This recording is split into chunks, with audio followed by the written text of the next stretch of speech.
are infusing you all with a certain energy. These immigrants are America. Yeah. This next storyteller grew up in a time of apartheid, and essentially education became his freedom. Give it up for Mr. M. Andrew Motaug.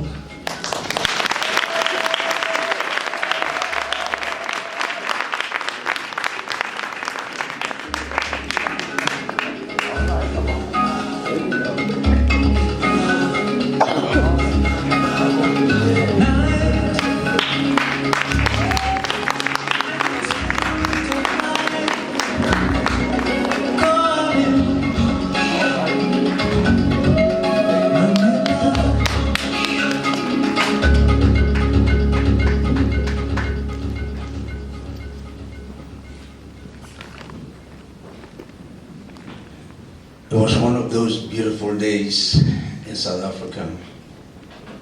Sun shining, bright. I'm walking down the street,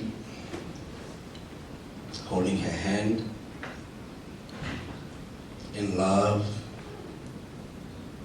deeply in love with her. Her name was Frida. She was beautiful, dark-skinned, beautiful set of teeth in her mouth, a beautiful smile. I was the Romeo, and she was the Juliet. If you're in love, you don't think about anything else. That was me, 19, oblivious, in my own world, just walking down the street with the girl that I loved. As we were walking down Kudu Street towards where Kudu was intersecting with Mogadishu Street, we see a truck, a yellow truck, coming down the street towards us, speeding towards us. And Frida and I just looked at it. We knew there was South African police in that truck, but we didn't care because we were in love, bothering nobody, just walking. And the truck keeps on coming and coming and coming. And Kudu Street, it's a gravel street.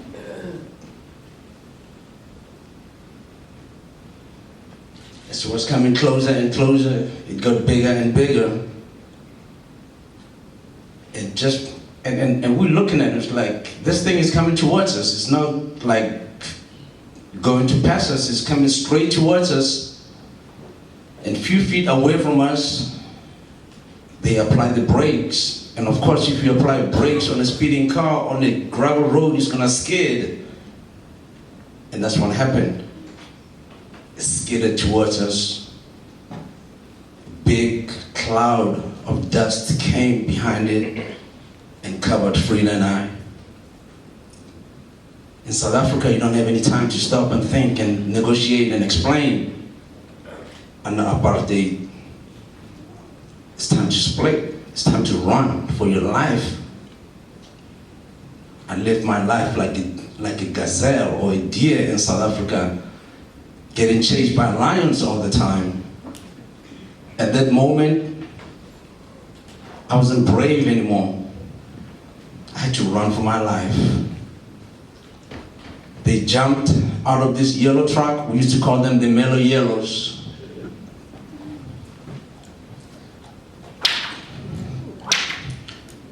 They had the shambox with them. The white South African police, this is what they had. And started chasing me, started chasing Frida. I ran to the right, Frida ran to the left. I jumped fence after fence after fence until I got to the next street and ran for the next 4 miles until I got to the house. I sat on the couch after I arrived at home, wondering what happened to Frida. I was angry and frustrated. I was angry that I did not have the right to walk down the street in my own country with a girl that I loved. I was angry that the system of apartheid has taken my humanity away from me to the point where I did not have the right to walk down the street with this girl that I love so much. And it pissed me off. Deeply, I took it personal. But I had to walk back to go find out what happened to Frida. And I had to gain my strength to walk back.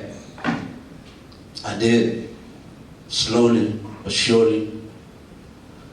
I walked down the same street where I was chased by the police, and I arrived at Frida's house. It was quiet, and the silence was deafening. I knocked on the door, and nobody answered. I knocked again, and nobody answered. I could feel the chill running down my spine, the dread simmering into every nerve in my body. At that point, my legs became too weak to carry my body, and I crashed. I didn't know what happened to Frida. I walked towards the gate, and I stopped. Everything just seemed slow motion, black and white. I didn't see anybody else. I was wondering what happened to my girlfriend. At that moment when I was standing there, I had something touch me on my shoulder. I turned around. It was Frida's friend, Eunice. And she said, "Andrew, good to see you." I said, "Eunice, where's Frida?"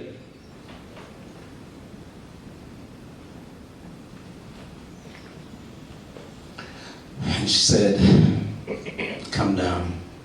She made it back home. She's in my house.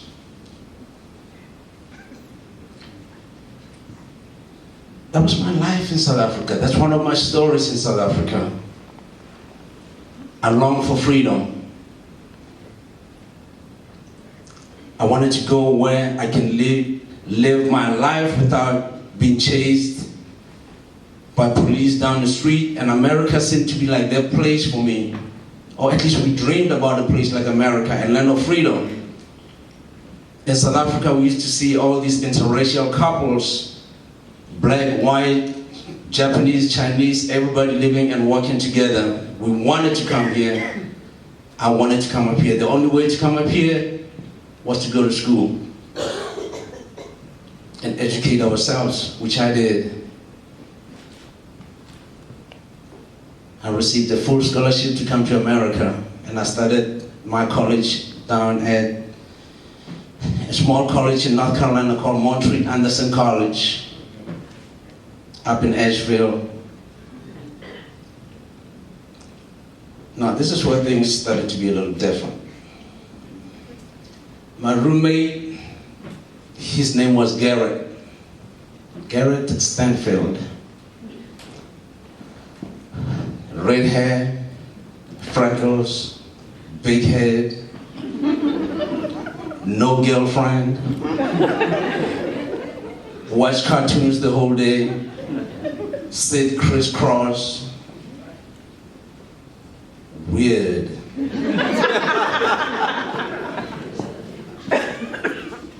was my roommate, and I came from South Africa.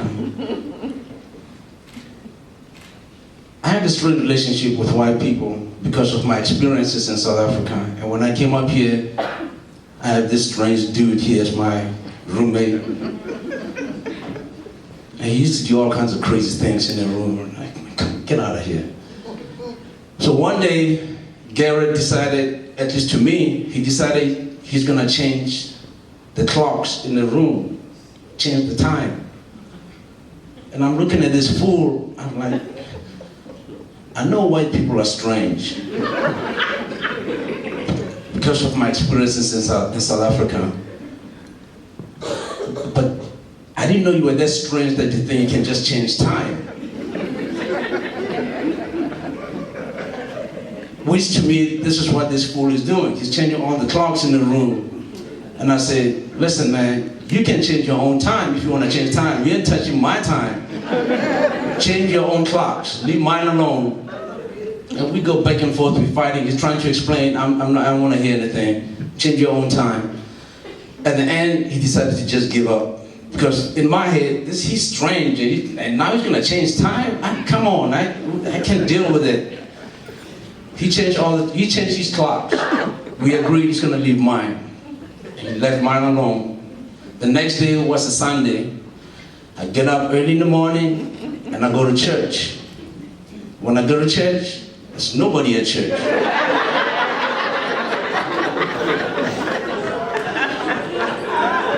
And I'm standing there.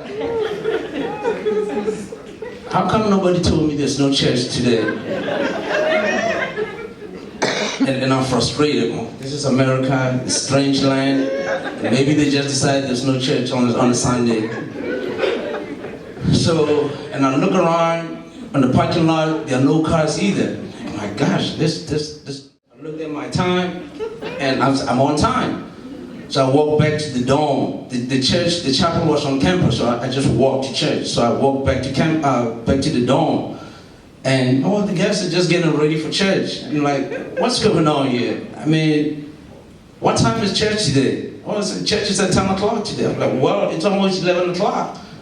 What's going on? So they tried to explain what's going on. It's just a complicated story. We don't have time savings in South Africa. Daylight savings, we don't have it. We don't have daylight savings. So no one explained to me what daylight savings is. And I was really, really frustrated and confused. And based on my relationship with white South Africa, and when a white person came and changed time, I was like, this is not working for me. Needless to say, I did make it through that, and my wife is here today. Hi, April. Can you stand up so they can see you? That's not Frida.